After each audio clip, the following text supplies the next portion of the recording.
What's going on, everybody? Welcome to the We'll See You Later podcast, brought to you by Happy's Energy and Nutrition. We talk all things sports and entertainment from the Arkansas fans' point of view. This is episode 26. We're hopping straight into our pick'em section where we pick 5 games, 1 upset. This week is a 6-gamer with 1 upset because we have a lot of top 25s that we want to get into, along with the Arkansas versus Mississippi State game. All right. So recap of last week. I got my butt whipped. I'm not going to lie to you guys. I got my butt whipped in my pick'ems. I went 2-4. I sucked. Jordan went 3-3, made up a little bit of ground on me. The season right now, Jordan is 21-20 in his pick'ems, and I am 24-17. But we're going to hop right into game 1. Go through our list, game 1 to game 6, and then both of our upsets of the week. Jordan is not here with me, guys, but I'll be speaking on his behalf on his picks. Not sure his thought process on how these games are going to go. I'd love to deep dive with Jordan, but he has been super busy with work, getting back in the flow of things, had to take a week off to recalibrate. So it's just me, short and sweet, but we're going to get it done today. Got my new glasses. I'm ready to rock and roll. I can freaking see. Game 1 of our pick'ems that we've selected, number 20, Illinois versus number 1, Oregon. I've went back and forth because I've been on the fighting Brett Bielema's for the past 3 or 4 weeks. I love them. I just think Oregon's too much. The spread to me, though, is stupid. 21.5 points. I think that's super disrespectful. I think Illinois can make this kind of ugly. I think that Illinois beats the spread. I think Oregon wins the game. Jordan thinks the exact same. Oregon looked good last week with Texas and Georgia and Bama and Tennessee, and LSU looked good. There was a lot of craziness going on. New number 1 right now is Oregon. It is what it is. It is what it is. Game 2, a lot of the same. Number 5, Texas goes to number now 25. Congratulations, Vanderbilt. Congratulations. Texas is laying 18.5 here. I think this is a massive, massive game for Texas bounce back. I think that Vandy is going to fall victim to a revenge game. We're actually still a good team game. We just played a really bad day. Georgia made Texas look bad at home, enough to where they got fined $250,000 for throwing shit on the field. I think Texas comes out and lay it down on Vanderbilt. Jordan thinks the same. We both picked Texas here. Game 3, number 21, Missouri goes to number now 15. It's just so strange to say that. Alabama. We're used to them being a top 10 team.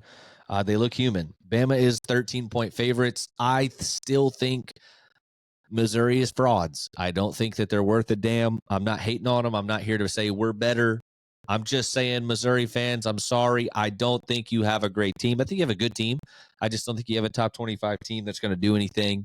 So me and Jordan both, we picked Bama. I think Bama big. I just think Missouri's not it. This game right here is one that gets me. Number 8, who didn't move up the polls. I think they should have. LSU versus number 14, Texas A&M. For some reason, Texas A&M is now a 2.5-point favorite. I think this is a pick'em game. This is even. To be honest with you, I think that LSU looked better, has looked better offensively and defensively in the past 2 weeks than A&M has. But Jordan has LSU winning this game. They looked really good against us. I'm not going to lie to you. Arkansas looked like shit, but we also just didn't look like we even wanted to be there. LSU did, but they were aggressive, and I'm going to give them credit for that. They looked good. I think quarterback play, LSU is definitely better than A&M here. But I've got to stick to my trend. I'm sorry. I wrote down LSU, and I marked it out. I got to go A&M. I cannot pick LSU to win. I'm sorry. I can't do it. I wrote it down. It felt gross. I had a little sickness in my stomach. I can't do it. I went the other route. A&M is my pick.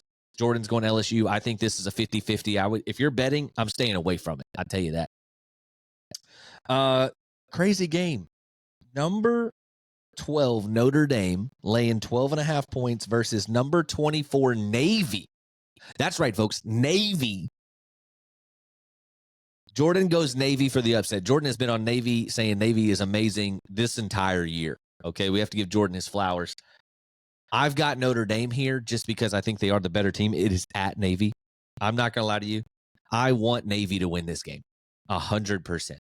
Listen to this scenario. It's absolutely incredible. If Navy and Army, okay, yes. If Navy and Army both go undefeated and they go to their conference championship game, whoever wins, if they're undefeated, gets into the college football playoffs, right? The Navy Army game is a week after the conference championship, right? It's weird how that's always been set up. But if, let's say, Navy beats Army in the conference championship and Navy's undefeated and they're the conference champ, and they should get in. And then the very next week, Army, who has one loss to Navy, beats Navy. They're both one loss. Can they both get in? Can they both get into the playoff? Please, please, please let this scenario happen. And I'm begging the committee to please do the right thing here, and you'll put both teams in. We may never see that again, where Navy and Army both can make the college football playoffs. This is incredible. So I'm picking Notre Dame to win this game. I'm hoping that Navy does something stupid. And they're going to take the air out of the ball. They're going to go really slow paced. But Navy's been blowing people out. I understand they're undefeated and they haven't played the level of competition, but they're also putting the competition that they're playing to shame. Notre Dame has been doing really well after their loss. They've kind of got it together. They're a playoff team of destiny. If they lose another one, they're probably done. So this is a make or break for both teams. I can't wait to see this game. It's early 11 o'clock kickoff. Arkansas's 11:45, so I'm going to be playing both of those at the same time if possible. Upsets of the week. So that's 5 games. Of course, the last game is going to be Arkansas versus Mississippi State. Upset of the week. Jordan is going to double down on his pick here. He's picking Navy over Notre Dame, which that is allowed. It's not just the points here. He's picking the outright win, so it's a double pick here. I'm selecting the 6-1 UNLV Rebels to beat Boise State this week. Boise State, I think, is 17th in the country. UNLV is a fringe playoff contender, in my opinion. They've been great. They've only lost one game. I'm hoping and praying that UNLV and Barry Odom get it together here and can go upset Boise State. All right, let's get into it. You know what time it is.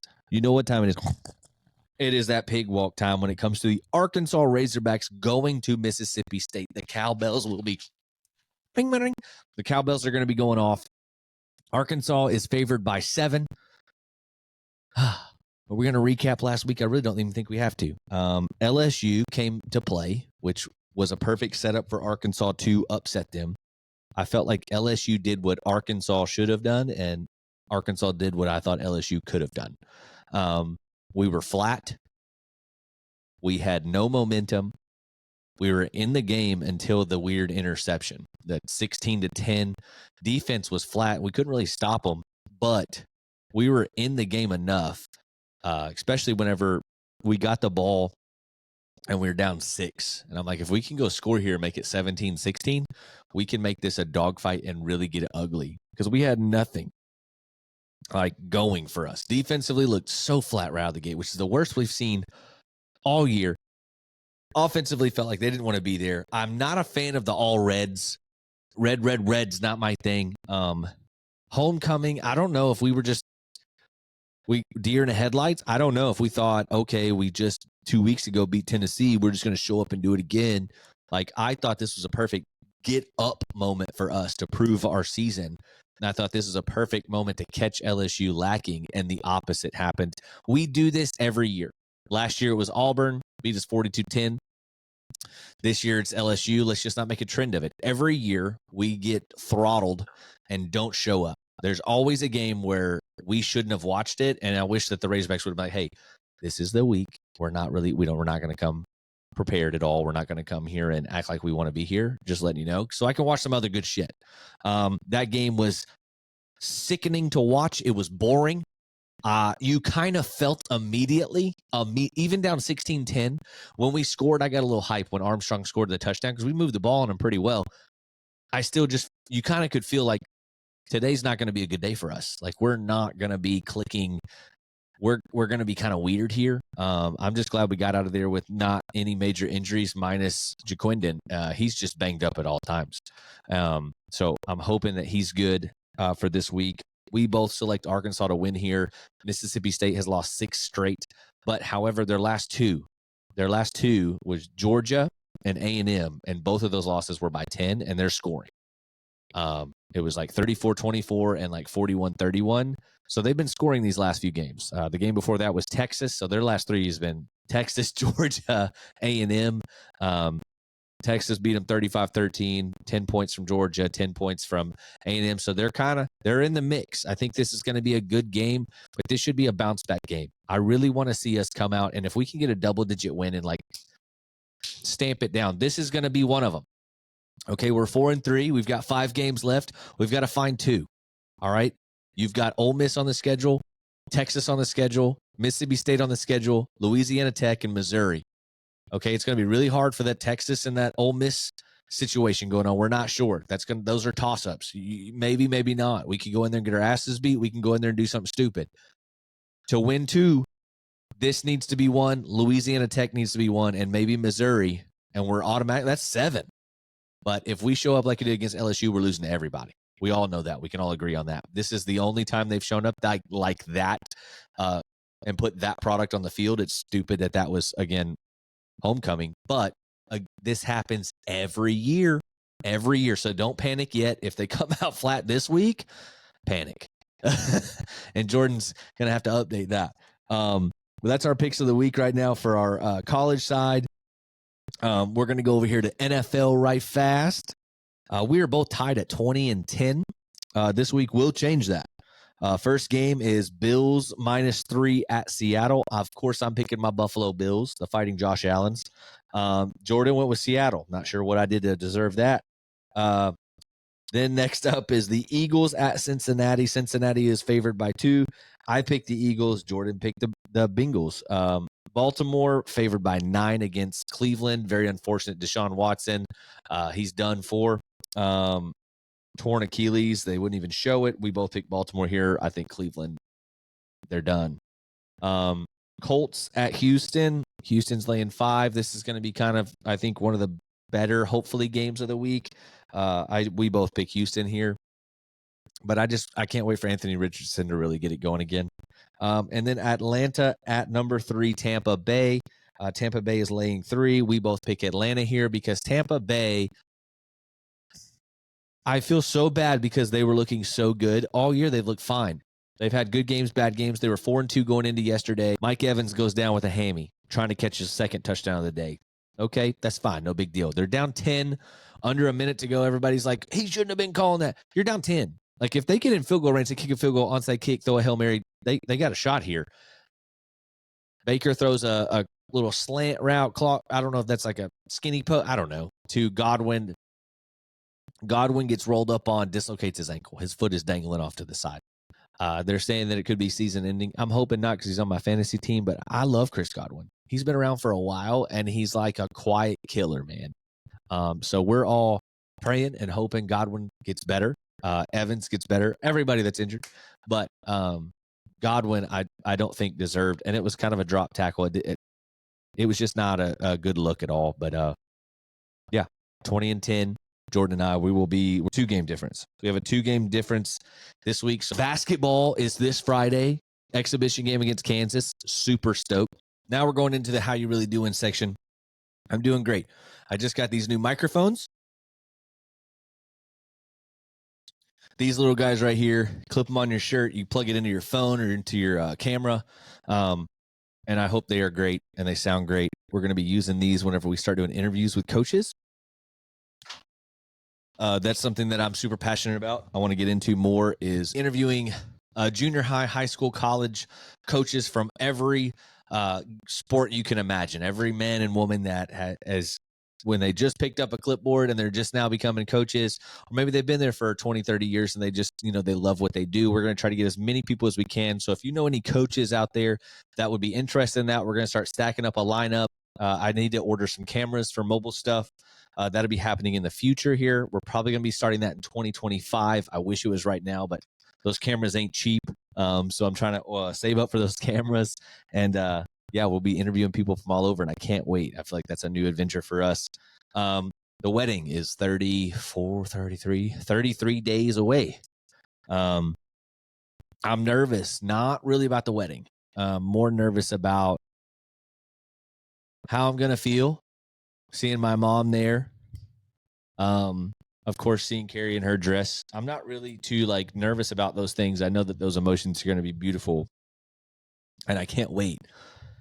It's not seeing my dad, I think, out there is going to get me. My buddy Tyler Kinch, if you guys watch this at all, if you are a kind of a country rock and roll fan, Tyler Kinch on Spotify, he's phenomenal. I graduated with him. We played football together. My mom bought this guy pizza in 7th, 8th, and 9th grade. Tyler is going to be performing a walkout song for me, and he'll be doing my mother-son dance. That's going to be emotional. I'm not ready for those emotions. Seeing a picture of my father being there instead of seeing his face, I can see, like, I just see him sitting in the front row shaking his head no, like doing the fun things. He loved Carrie, and that's the hard part is he loved her. And I've never seen my dad connect with someone I'm dating like he did with Carrie. And so it's just going to be hard to see that picture there and not him just talking shit to her. And then seeing my mom, But the wedding is going to be beautiful. It's going to be amazing. I can't wait. My suit came in. It looks so good. I got to lose a little bit of some weight here. Try not to jiggle so much, Try not to jiggle. But Halloween is next week. We're going to be having a fun episode next week. Let's hope and pray Jordan can make it. We're going to have a spooky episode. It's going to be a lot of fun. Thank you guys so much. I know these are short episodes. We're trying to make them as quick as we can, and it's hard not to interact with somebody, when you're here by yourself. But I appreciate you guys swinging by. Love you guys. Thank y'all again, man. Thank y'all again for letting this Arkansas kid who, I don't care if we have 1 view or 1 million views, letting us chase down a dream. And listening and commenting and having a good time. We really appreciate you. We love you. This is the We'll See You Later podcast brought to you by Happy's Energy and Nutrition here in Little Rock. Before you guys get out of here, hopefully you're making it safe home. 3 things I want you to live by. Number 1, don't piss into the wind. Number 2, Hogs by 90. And number 3, possibly most important, depending on who you are, never, ever, ever trust a fart. Until next time, guys, we'll see you later.